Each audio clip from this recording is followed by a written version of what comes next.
Hello, everyone, and welcome back. We have an update regarding our guide in formulating your research title, and this time, this will include procedures, examples, and additional discussions compared to what I presented before. So, mas madali dahil mas maraming mga halimbawa na ibibigay at dahil dito, mas mabilis kayong makakagawa ng research titles ninyo or proposed research titles na hinihingi sa inyo ng inyong mga guro sa inyong research subject. So simulan na natin.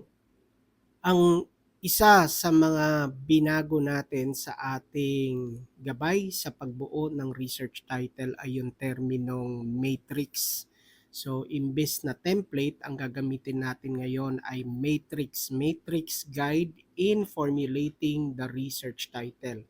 At ang mga elemento na gagamitin natin para sa video na ito ay ang mga sumusunod. Ito ay ang goal, independent variable, competency, and local. So kung mapapansin ninyo, ang nawawala dito ay yung output.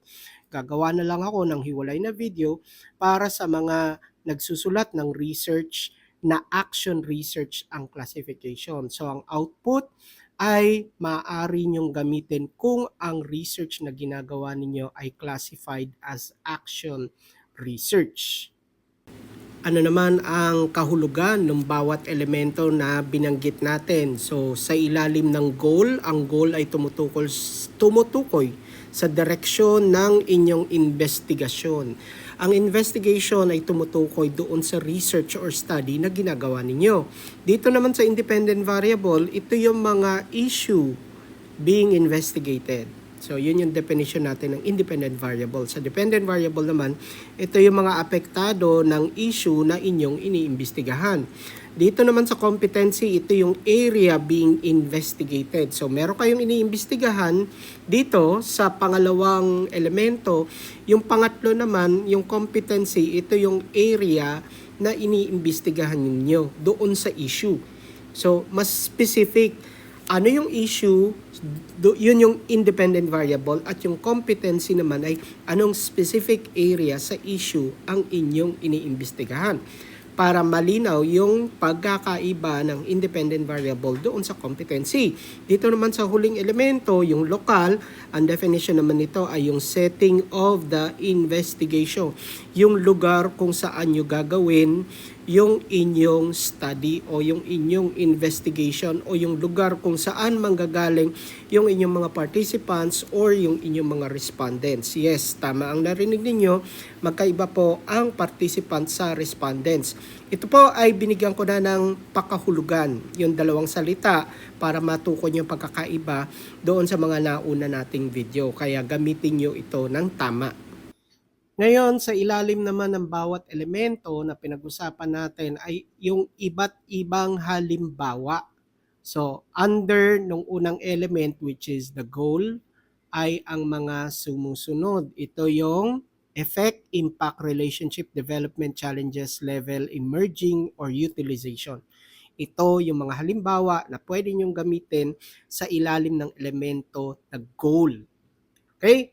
Yung pangalawang elemento naman ay yung independent variable. Ang mga halimbawa natin sa independent variable ay ang mga sumusunod: blended learning, gamification, competency, preparedness, online modality, in-service training, pasensya na po, nagkadikit yung dalawang salita, innovative teaching, strategy, ChatGPT, AI tools. Ulitin natin, itong mga halimbawa na ito ay under nung elemento na independent variable. Sa dependent variable naman, meron tayong mga halimbawa na sumusunod. Under ng dependent variable, ang halimbawa natin ay students, teachers, school heads, principals, parents, stakeholders, academic coordinators, department heads, or class advisors. Under naman ng susunod na elemento which is yung competency, ito po ang ating mga halimbawa: academic performance, leadership styles, thinking skills, reading comprehension, writing skills, communication skills, problem solving skills, or critical thinking skills. Sa huling elemento naman, which is the local, ang ating mga halimbawa ay schools, community, district, division, region, city, barangay, or province. Ngayon naman, dadako tayo kung papaano gamitin itong matrix guide in formulating the research title. So, nandito sa unang bahagi ay yung pinag-usapan natin, kaya lang binigyan pa ng konting pakahulugan. So, nandito yung mga elemento, nandito yung goal, it shows the focus or purpose of your study. Pinapakita nito ano yung gusto nyong gawin sa inyong study. Therefore, effects, impact, or challenges, nandyan yan sa ating mga halimbawa. Yung pangalawang elemento naman, IV or independent variable, the main issue or topic being investigated. Ulitin natin, hindi palaging problema ang independent variable. Ito ay yung issue na iniimbestigahan or yung topic na iniimbestigahan. Ulitin natin, ito din ang mga halimbawa na ibinigay natin under ng independent variable. Yung susunod na elemento naman ay yung dependent variable. Ito yung group or factors being affected by the issue. Grupo. Pwede itong tao, pwedeng organisasyon, institusyon, komunidad, at kung ano-ano pa. Lahat yan ay pwede o nasa ilalim ng classification ng dependent variable. Kaya kung mapapansin niyo ang mga dependent variable natin dito, students, teachers, school heads, academic coordinators, at kung ano na pa. Hindi lang na nakatuon sa mga tao ang dependent variable. Ulitin natin, pwede itong komunidad, pwedeng institusyon. Yung susunod naman na elemento ay yung competency, the area or skill connected to the research or connected to the issue or topic being investigated. So para specific, itong competency na ito ay yung area or skill connected to the issue being investigated. So ang mga halimbawa natin dito ay nandito. Yan. Kaya kung mapapansin niyo karamihan sa kanila merong skills, pero hindi naman lahat palaging skills. Okay? Ito yung specific area na iniimbestigahan nyo doon sa IV or independent variable. Yung susunod naman, yung local, ito ang pinakasimple, ito yung setting or location where the study will take place. Ang susunod na bahagi naman ay ang formula na pwede nyong gamitin kapag kayo ay bumubuo na ng inyong research title. Pero merong paalala dito sa paggamit nitong formula na nakalagay dito. Merong paalala sa paggamit nitong formula na ito. Ito po yung paalala na yon. So, sabi dito, when creating a research title, the placement of elements such as the dependent variable and the competency may be interchanged. Ibig sabihin, maaaring magpalit itong dependent variable at itong dependent variable at itong competency. Maaring magpalit ang dependent variable at yung competency to ensure proper grammar para masunod yung tamang pagbuo at tamang mga rules pagdating sa grammar and yung readability ng inyong title. Focus on the clarity and correctness habang mini-maintain yung tinatawag natin ng meaning ng study ninyo. Ulitin natin, kailangan familiar din kayo sa mga grammar rules para malinaw ang pagkakabuo ng inyong research title. Ito lang naman dalawang elemento na ito. May mga pagkakataon na kailangan nyo silang pagpalitin para tama yung paggamit ninyo at pagsunod ninyo sa grammar rules kapag kayo ay bumubuo ng research title. Ngayon naman, meron tayong halimbawa, yan, na title na kinuha mula doon sa mga iba't ibang elemento na pinag-usapan natin. Unang-una dyan, yung goal na tinatawag natin, sabi natin kanina, ito yung goal, yung kulay pula ay yung goal. Yung online modality ay ano? Kung matatandaan ninyo. Sige nga, sagutin ninyo, ano ang online modality? Ito yung tinatawag nating independent variable or issue or topic being investigated. Yun yung online modality. Ito naman susunod, academic performance. Ano naman ang academic performance?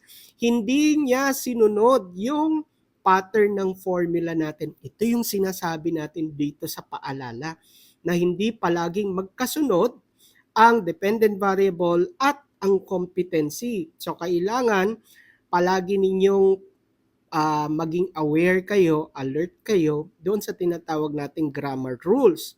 Dahil kapag inunan nyo yung dependent variable, hindi na magkakaroon ng malinaw o kalinawan yung inyong research title. Mamaya mapapansin nyo yun. So ang ginawa dito sa ating halimbawa ay inuna yung tinatawag nating inuna yung ating competency. Ito ngayon yung competency. Competency. Okay, ano yung competency natin? Yung academic performance. At yung susunod naman, selected mathematics students. Selected mathematics students. Ito naman ngayon, yung tinatawag natin dependent variable or sila yung mga apektado ng issue being investigated. At yung pinakahuli naman, University of San Jose, ito naman yung tinatawag nating local o kung saan gagawin yung inyong study. So, tignan ninyo kung ang uunahin ninyo ay yung dependent variable, ilalagay ninyo sa unahan ng competency, magkakaroon ng problema ang inyong grammar at magkakaroon kayo ng violation doon sa grammar rule. Kaya ito yung sinasabi natin, itong dalawa, pansinin ninyo kung kailangan pagpalitin, unahin nyo yung competency at isunod nyo yung dependent variable. So ang lalabas dito sa ating title, babasahin lang natin ulit, the effect of online modality on the academic performance of selected mathematics students of the University of San Jose. So yan ang pwede ninyong gamitin na paraan para mas mabilis kayong makagawa ng proposed research title ninyo. Hindi pa natatapos ang buong magdamag ng gabi. Kinabukasan, sigurado yan, meron na kayong proposed research title na naaayon sa ipinapagawa ng inyong guro na hindi gumagamit o hindi nyo kailangan gumamit ng artificial intelligence tools. Kaya bakit pa kayo aasa sa isang bagay na kaya nyo namang gawin na hindi nyo kailangang umasa doon sa tinatawag nating artificial intelligence tools. Dito naman sa step-by-step process, ipinaliwanag lang nito kung ano yung ginawa natin dito sa ating pagbuo ng sample research title. So number 1, pumili kayo ng goal. So dito sa unang proseso, unang step, pipili kayo ng goal. Ang halimbawa niyan ay either effect, impact, relationship, development, challenge, level, emerging, or utilization. Ito yung sinasabi ko kanina na kapag ito ang gagamitin yung proseso, itong matrix ang gagamitin o susundin ninyo, mako-customize ninyo ang pagbuo ng inyong research title ayon sa mga bagay na interesado kayo at kung interesado kayo ay magkakaroon na kayo kagad ng kaalaman. Kahit papano, kahit kaunti, meron na kayong nalalaman doon sa pinili ninyong mga elemento dahil ito ay batay sa interest ninyo. So ang paggawa at pagpili ng proposed research title ay dapat personal para meron na kagad kayong kaunting kaalaman o kaalaman doon sa bubuuin yung research title. Yung pangalawang step dito sa ating proseso, state the independent variable. State the independent variable or the issue being investigated. So, binibigay lang dito ulit yung mga halimbawa. Ano ba ang interesado kayo na issue na gusto nyong imbestigahan? Mga halimbawa lang ito. Kung meron pa kayong naisip na iba, pwede nyong idagdag dito. Ang mga halimbawa natin ng independent variable ay blended learning, gamification, competency, preparedness, online modality, inset, or seminars, innovative teaching strategy, ChatGPT, AI tools, and so on so forth. The list goes on and on and on. Ibig sabihin, hindi yan limitado dito sa mga ibinigay ko. Marami pa kayong pwedeng maisip at pwede nyong dagdagan itong listahan na ibinigay ko sa inyo. Sa susunod nating step dito sa ating process, ito naman yung defining the dependent variable. Ang dependent variable natin ay kung sino or ano yung apektado ng inyong research. Ang mga halimbawa ay students, teachers, school heads, principals, parents, or stakeholders. Susunod naman, name the competency or the focus area na iimbestigahan nyo doon sa independent variable. Itong focus area na ito o yung competency ay batay sa IV or independent variable. So ano-ano yung mga focus area? Ito yung academic performance, yung mga skills, leadership styles, thinking skills, reading comprehension, writing skills. Yung susunod naman is specify the local, the area kung saan gagawin yung inyong research, choose the setting and add a real name when you can. Kung papayagan at kung merong permiso ng ethics board or ethics committee, lalong-lalo na kung ang inyong study or research ay sensitibo. Ibig sabihin, makakaapekto sa integridad ng iniimbestigahan ninyong lugar o eskwelahan. So ito ay yung pangalan ng school, community, district, division, region. So example dito of San Isidro National High School. Specific yan. In Quezon City District 4. Okay? So yan yung sinasabi nating specify the name of the school or the local if possible. Okay, kapag nakasecure na kayo ng permit. Okay, next, ang susunod naman, the last step dito sa ating proseso. Build the title using the titling pattern. So pag buuin nyo na yan, pagsama-samahin nyo na, baguhin natin yung kulay para medyo may presentation naman. Pagsamahin nyo yung goal, yung IV, yung competency, yung DV, at yung local. Using the rules na pinag-usapan natin, lalo na pagdating sa DV at yung competency. So kaya ang halimbawa niyan, dito sa ibaba ay yung mga sumusunod. So dito, impact, effect of ano yung IV ninyo on, anong competency of DV in, ganyan. So, parang nadagdagan na lang nitong mga articles na ito, on, off, in. Itong effect, ito naman yung inyong goal. Okay, so dito, ang example natin, effect of online modality on the academic performance of grade 10 students in San Isidro National High School.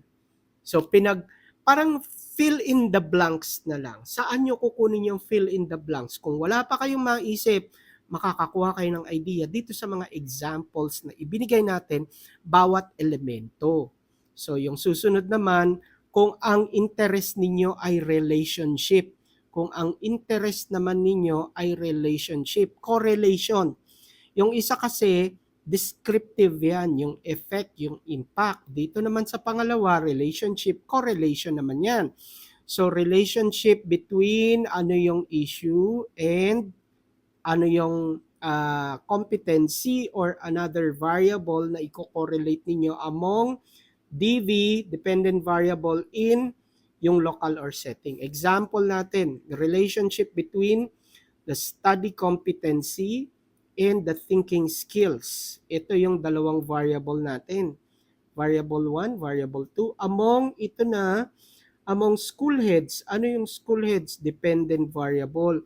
Itong relationship, ito yung goal. Di ba? And then in Laguna Division is the local. Okay? So, ulitin natin, yung variables natin dito ay yung isa ay yun ng competency niya. Competency, ito naman ay yung tinatawag nating independent variable. Yung variable 1 is the IV ito yung competency, ito yung dependent variable, tapos yung local. Okay? So dito sa ibaba, may mga halimbawa pa na ibinigay. Challenges naman ang ginamit dito, hindi na natin dadaanan. Challenges at yung isa naman ay utilization. Okay. Dito naman sa susunod na bahagi, tighten the wording. Anong ibig sabihin nito? Basahin muna natin yung kanyang definition. Check for clarity, complete details, and consistent terms. Keep acronyms spelled out on first use. Unahin natin yung sa huling bahagi. Lahat ng mga gagamitin nyo sa title, ito yung isang rule pa na pinapaalala ko palagi. Lahat ng gagamitin nyo sa research title, dapat palaging nakaspell out. Palaging nakaspell out. Huwag kayong gagamit ng acronyms. So, halimbawa, yan ay AI. AI tools. So, ilagay ninyo artificial intelligence tools. Huwag ninyong gagamitin sa title yung acronym na A period I period. So, ganun lang kasimple yon. Ito naman sa clarity, complete details, ito yung sinasabi natin. Halimbawa, school heads. Sinong school heads yan? Pwede nyo pang i-clarify o i-specify. You clarify by specifying. Sinong mga school heads yan? Kung meron pang classification, yung school head department head ng anong subject, pwede nyo pang ilagay yan dyan para maging specific, therefore maging malinaw yung pagbuo ninyo sa inyong research title. Yung susunod naman na bahagi na i-share ko sa inyo, pwedeng gamitin ito ng teacher at ng estudyante. Ulitin ko, pwede itong gamitin ng mga guro na nagtuturo ng pananaliksik ng research, whether it's practical research 1, or practical research 2, quantitative or qualitative, pwede nyong gamitin itong worksheet na ito. Para lang siyang form, quick fill-in worksheet. So para mas mabilis makita ng guro at ng estudyante ang gusto nilang research title na mabuo kung kayo ay estudyante, at para makita ng guro kung tama ang research title, ito ay isang paraan para mabiyak-biyak, para ma-identify, makilala sa pagkakabiyak-biyak yung ibang elemento kung tama ba ang kanilang classification. At so, anong gagawin ninyo? Fill-in nyo lang. Halimbawa, gawin natin dito sa ating fill-in worksheet. So, halimbawa, gusto nating makita yung effect. Ito yung ating goal. Yung ating goal ay hanapin ang effect. Anong issue? AI tools. AI tools. Pero spell out nyo yan ha. Para lang yan dito sa ating discussion. Dependent variable. Sinong affected? Lagay na lang natin para generic muna. Students. Di ba? Hindi pa siya specific. Pero lagay lang muna natin na students. Effect ng AI tools sa mga estudyante. Anong area? Specific area sa buhay ng mga estudyante. Halimbawa, writing skills. Writing skills. Ulitin ko, lahat ng ito ay base doon sa mga halimbawa na binigay natin dito sa ating naunang pinag-usapan. Kaya napakahalaga nito. Okay? Yung susunod naman, yung lokal. So maglagay na kayo dyan ng school. Pangalan ng school. So ano nang gagawin ninyo? Lagay nyo na dito yung buong title. So papaano yung buong title niya? The effect of AI, bubuin nyo yan ha, AI tools on the writing competency skills of pangalan ng students, specific students of tapos specific school. Ayan, para ano na lang, para mabilis lang yung discussion natin. So, tama ba yung ating grammar? Yes, tama yung grammar natin. The effect of artificial intelligence tools on the writing skills the writing competency skills of students, halimbawa, third year AB English students of pangalan ng school, halimbawa ay Arellano University. So, paano natin i-classify? Itong effect, ito yung tinatawag nating goal. Yung effect ay yung goal.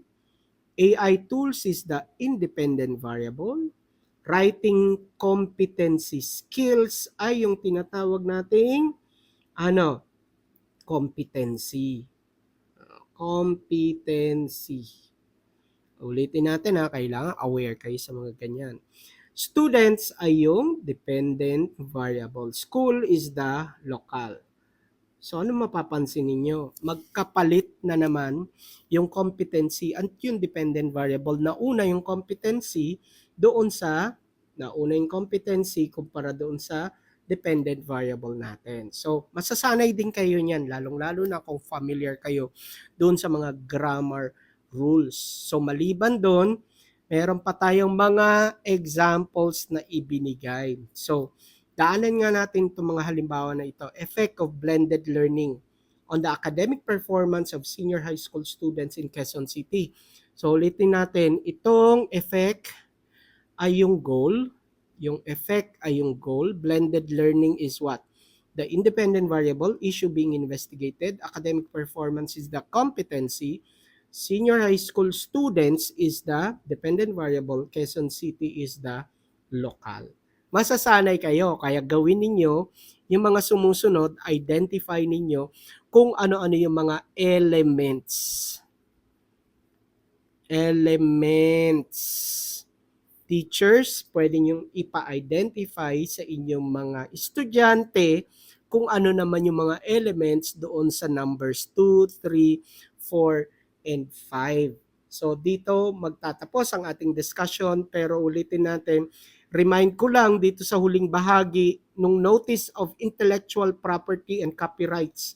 All works discussed in this video by Dr. Edward L. Padama are protected by copyright law. Unauthorized use, reproduction, or distribution is strictly prohibited and may result in legal action. Always, if you want to use our reference video, dear teachers, students, kung magre-report kayo, teachers, kung magdi-discuss kayo ng lesson, kailangan nyo supplementary material, pwede nyo pong gamitin ito whether you're a student or a teacher. But always seek permission and provide proper citation using any of these materials, citation or credits when using the material. Yun lamang po ang hinihiling ko kung gagamitin nyo ang ating video sa inyong lesson, discussion, or presentation kung kayo man ay magre-report. Maraming salamat po sa inyong lahat. Muli hinihingi ko ang tulong ninyo sa pamamagitan po ng pag-click ng subscribe button natin sa ating YouTube channel and follow our social media accounts. So ulitin ko po, maraming salamat po. Huwag po kayong magsasawa na matuto ng paggawa ng research, hindi lamang nakaasa doon sa mga tinatawag nating mga artificial intelligence tools ngayon. At sinisiguro ko na kagaya ng title ng ating video, hindi matatapos ang buong magdamag o buong gabi, makakabuo kayo na hindi lang isang research title kundi mas marami pa. Maraming salamat po and I'll see you on our next video. Bye!